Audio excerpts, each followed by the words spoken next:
Hello दोस्तों, राधे राधे। तो कैसे हैं आप सब लोग। तो आज मैं आप लोगों के लिए एक नई कहानी लेके आई हूँ। नई बहू और गरीब सास की कहानी। तो आप लोग एक बार ये कहानी ज़रूर पढ़ें। और आप लोगों को अगर कहानी पसंद आती है तो वीडियो को लाइक कमेंट शेयर ज़रूर करें। और चैनल में नए हैं तो प्लीज़ चैनल को सब्सक्राइब करें। तो चलते हैं, कहानी पढ़ते हैं। पवित्रा जी की नई बहू ने आज ही घर में प्रवेश किया था। घर में नई बहू के आने से सब कुछ बहुत खुश थे। घर में बधाई देने वालों का और नई बहू की मुंह दिखाई करने वालों का तांता लगा था। इसी बीच पवित्रा जी किसी काम से अपने कमरे में गए, तभी उनकी नज़र अपने पति रमाकांत जी की फोटो पर गई, जिनकी अभी 2 साल पहले मृत्यु हो गई थी। पवित्रा जी जिस काम से आई थी उसे भूलकर अपने पति की फोटो के सामने खड़ी होकर एकटक उन्हें देख रही थी। उनकी आंखों से आंसू गिरने लगी। तभी उनका बेटा अमित आ गया। अमित, माँ क्या बात है, आप क्यों रो रही हो? सब ठीक तो है? पवित्रा जी, नहीं बेटा, कोई बात नहीं, बस तेरे पापा की याद आ गई। वे आज होते तो बात ही कुछ और थी। अमित, हाँ माँ, ये तो बात है, पर आप दुखी मत हो, ये सब भगवान के हाथों में है। चलो बाहर, सब इंतजार कर रहे हैं। पवित्रा जी आंसू पोंछकर बाहर आकर मेहमानों की खातिरदारी में लग जाती है।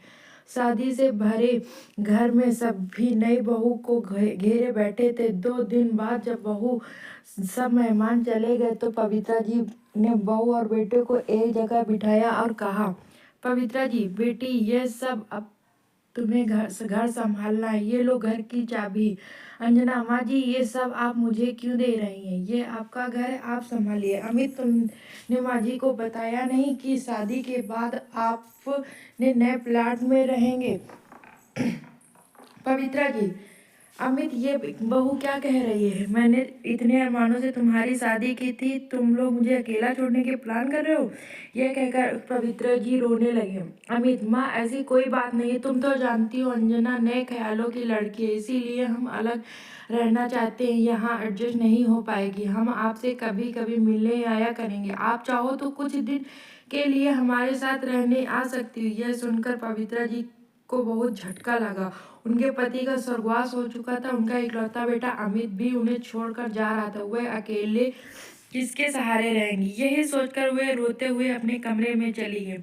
2 दिन बाद अमित और अंजना अपने नए घर चले गए। जाते समय अमित ने माँ से कहा, माँ, मैं आपसे मिलने आता रहूँगा और मैं पैसा भी भिजवाता रहूँगा, आप चिंता मत करो। पवित्रा जी, उसकी तुम चिंता मत करो, तेरे पापा इतना कुछ छोड़ कर गए, मैं जीवन भर सुख से रह सकती। तू जाकर अपनी गृहस्थी जमा, मेरी चिंता छोड़ दे। अमित और अंजना दोनों चले गए।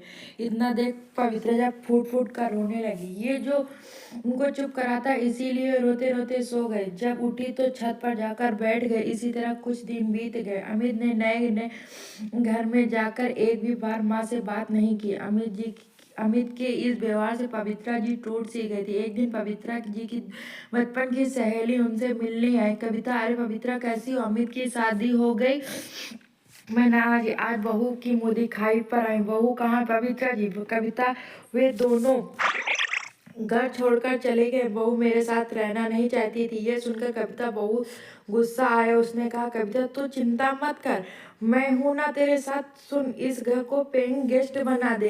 पास ही कॉलेज है, उसके बच्चे यहाँ का रहेंगे, तुझे इनकम भी हो जाएगी और तेरा मन भी लगा रहेगा। पवित्रा जी, लेकिन ये सब कैसे होगा? मुझे तो कुछ नहीं आता। कविता, मैं काफी दिनों से यही काम कर रही हूँ, तू चिंता मत कर, मैं सब इंतजाम कर दी। कुछ दिन में कविता ने सारा इंतजाम कर दिया। कॉलेज में बच्चे पेइंग गेस्ट की तरह वहाँ रहने लगे।